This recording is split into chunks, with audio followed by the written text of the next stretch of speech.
ඔය ඇතුලේ තවමත් ක්වෙස්චන් එකක් තියෙනවා. ඩිසපියර් නොවන ක්වෙස්චන් එකක්.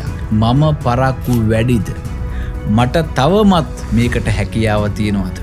සමහර විට මිනිස්සු මම ගැන කියපු දේවල් හරිද? ඔයා පරක්කු නැහැ. පරම්පරා ගානක් පවතින අතිසාර්ථක ව්‍යාපාර ගොඩනගපු ව්‍යවසායකයන්ගේ ෆවුන්ඩර්ස්ලාගේ ඇවරේජ් ඒජ් එක අවුරුදු 45. ඒක මොටිවේෂන් කෝට් එකක් නෙවෙයි.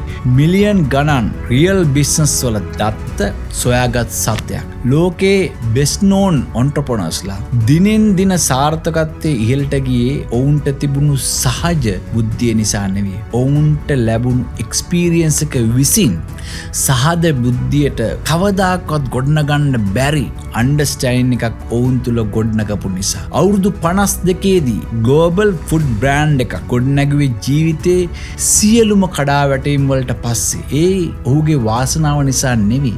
අවුරුදු 52ක් පුරාවට කඩාවැටීම් නිසා ඔහු තුල ගොඩනැගිලා තිබුණු මොන බාධකේ ආවා තමන්ගේ අරමුණු කරා යන ඊටාම පැහැදිලි ගැඹුරු වෙනස් නොවන අදිෂ්ඨානය. දැන් ඔයා ගොඩනගමින් ඉන්නේ ඒකමයි.